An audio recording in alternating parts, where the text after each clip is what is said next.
सच्चाई अभी नहीं मिटी, ना मिटे सतयुग के संस्कार। कुछ प्राणी कलयुग में ऐसे भी हैं जो देते हैं सत्य का साथ। रे भैया देते हैं सत्य का साथ। नमस्कार दोस्तों, हमारी YouTube चैनल भक्ति में शक्ति 100 में आपका स्वागत है। तो आज की कहानी दो हंसों के जोड़ों की है। तो आइए हम दो हंसों की कथा सुने। ऐसी कथाएं जिनको सुनने से हमारा मार्गदर्शन होता है, जो कथाएं हमें कुछ न कुछ सिखा के जाती हैं। तो ऐसी ही एक कथा है दो हंसों की कथा। बहुत पुरानी बात है, हिमालय में प्रसिद्ध मानस नाम का एक झील था। वहाँ पर कई पशु पक्षियों के साथ ही हंसों का एक झुंड भी रहता था। उनमें से दो हंस बहुत आकर्षक थे और दोनों ही देखने में एक जैसे थे। लेकिन उनमें से एक राजा था और दूसरा सेनापति। राजा का नाम था धृतराष्ट्र और सेनापति का नाम था समूखा। झील का नजारा बादलों के बीच में स्वर्ग जैसा प्रतीत होता था। उन समय झील और उसमें रहने वाले हंसों की प्रसिद्धि वहां आने जाने वाले पर्यटकों के साथ देश विदेश में फैल गई थी। वहां का गुणगान कई कवियों ने अपनी कविताओं में भी किया था, जिससे प्रभावित होकर वाराणसी के राजा को वह नज़ारा देखने की इच्छा हुई। राजा ने अपने राज्य में बिल्कुल वैसी ही झील का निर्माण करवाया और वहां पर कई प्रकार के सुंदर और आकर्षक फूलों के पौधों के साथ ही स्वादिष्ट फलों के पेड़ लगवाए। साथ ही विभिन्न प्रजाति के पशु पक्षियों की देखभाल और उनकी सुरक्षा की व्यवस्था का आदेश भी दिया। वाराणसी का यह सरोवर भी स्वर्ग जैसा सुंदर था। लेकिन राजा ने मन में अभी उन दो हंसों को देखने की इच्छा थी जो मानस सरोवर में रहते थे। एक दिन मानस सरोवर के अन्य हंसों के राजा के सामने वाराणसी के सरोवर जाने की इच्छा प्रकट की। लेकिन हंसों का राजा समझदार था। वह जानता था कि अगर वो वहां गए तो राज उन्हें पकड़ लेगा।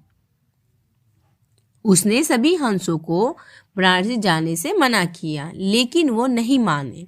तब राजा और सेनापति के साथ सभी हंस वाराणसी की ओर उड़ चले। जैसे ही हंसों का झुंड उस झील में पहुंचा तो अन्य हंसों को छोड़कर प्रसिद्ध दो हंसों की शोभा देखते ही बनती थी। सोने की तरह चमकती उनकी चोंच, सोने की तरह ही नजर आते उनके पैर, बादलों से भी ज्यादा सफेद उनके पंख हर किसी को अपनी ओर आकर्षित कर रहे थे। हंसों के पहुंचने की खबर राजा को दी गई। उसने हंसों को पकड़ने की युक्ति सोची और एक रात जब सब सो गए तो उन हंसों को पकड़ने के लिए जाल बिछाया गया। अगले दिन जब सुबह हुई तो हंसों का राजा भ्रमण पर निकला तो वह जाल में फंस गया। उसने तुरंत ही तेज आवाज में अन्य सभी हंसों को वहां से उड़ जाने को कहा और अपनी जान बचाने को कहा। यह सुनते ही सभी हंस उड़ चले, लेकिन उनका सेनापति समूखा अपने स्वामी को फंसा देखकर उसे बचाने के लिए वहीं रुक गया। इस बीच हंस को पकड़ने के लिए सैनिक वहां आ गया। उसने देखा कि हंसों का राजा जाल में फंसा हुआ है और दूसरा राजा को बचाने के लिए वहां खड़ा है। हंस की स्वामी भक्ति देखकर सैनिक बहुत प्रभावित हुआ और उसने हंसों के राजा को छोड़ दिया। हंसों का राजा धृतराष्ट्र समझदार होने के साथ साथ दूरदर्शी भी था। उसने सोचा कि अगर राजा को पता चलेगा कि सैनिक ने उसे छोड़ दिया है तो राजा इसे जरूर प्राणदंड देगा। तब उसने सैनिक से कहा कि आप हमें अपने राजा के पास ले चलें। यह सुनकर सैनिक उन्हें अपने साथ राज दरबार में ले गया। दोनों हंस सैनिक के कंधे पर बैठ गए और राज दरबार में पहुंचे।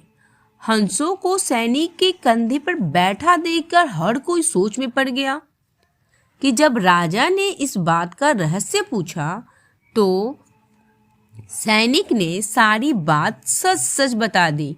सैनिक की बात सुनकर राजा के साथ ही सारा दरबार उनके साहस और सेनापति की स्वामी भक्ति पर हैरान रह गया और सभी के मन में उनके लिए प्रेम जाग उठा।